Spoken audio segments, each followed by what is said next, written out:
नमस्कार. बघून तोंडाला पाणी सुटलं ना. आज बनवतोय आपण शेपूची भाजी. अगदी बोटावर मोजण्या इतके साहित्य इथे पाहू शकता. इथे मी 1/2 किलो शेपू व्यवस्थित साफ करून घेतलेली आहे. 2 ते 3 पाण्याने स्वच्छ धुवून तिला व्यवस्थित बारीक चिरून घेतलेले आहे. ही शेपू मी मूग डाळ घालून बनवत आहे. तुम्ही शेपूमध्ये काय वापरता की ज्यानं शेपूची चव वाढेल ते मला सांगा. आता 10 ते 12 हिरव्या मिरच्या मी कट करून घेतलेल्या आहेत आणि 20 ते 25 लसणाच्या पाकळ्याही व्यवस्थित कट करून घेतलेल्या आहेत. 4 ते 5 चमचे मूग डाळ स्वच्छ धुवून 20 मिनिटं भिजायला घातली होती. गॅसवर तापलेल्या कढईमध्ये 2 ते 3 चमचे तेल घेतले. फोडणीमध्ये आता जातील जिरे, त्यानंतर चिरलेल्या हिरव्या मिरच्या आणि चिरलेला लसूण. भिजवलेली मूग डाळ ही मी फोडणीतच घातलेली आहे. फोडणीचे सर्व साहित्य आता व्यवस्थित परतून घेत आहे. ही भाजी बनवण्याच्या खूप साऱ्या पद्धती तुम्ही पाहिल्या असतील, पण या पद्धतीने एकदा भाजी बनवून पहा आणि मला सांगायला विसरू नका.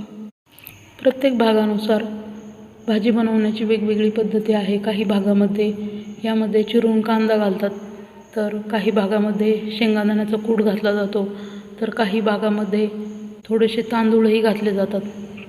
त्या सर्व रेसिपी आपण करणारच आहोत, पण आज ही मूग डाळ बनवून मस्त चटपटीत अशी शेपूची भाजी मी बनवलेली आहे. आता सर्व साहित्य व्यवस्थित एकजीव करून परतून झालेले आहे. वाफ येण्यासाठी झाकण ठेवूयात.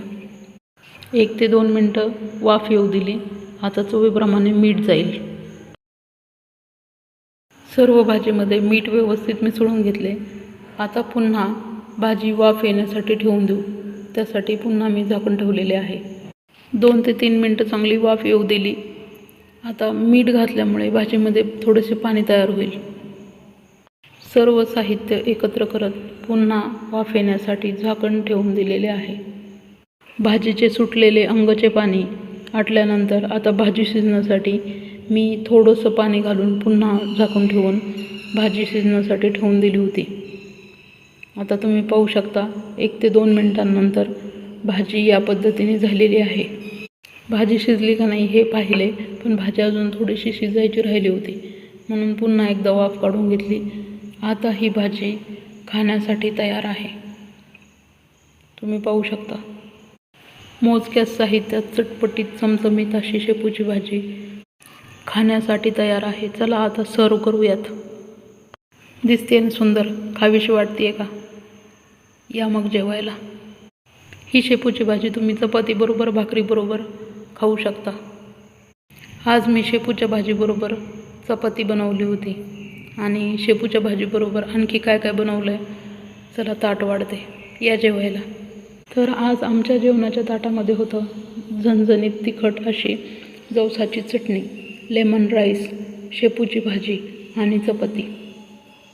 अगदी बोटावर मोजण्या इतक्या मोजक्याच साहित्यात बनवलेलं घरगुती जेवण करायला तुम्हाला आवडेल का? माझा हा छोटासा प्रयत्न तुम्हाला आवडला असल्यास लाईक, शेअर, कमेंट, सबस्क्राईब करा.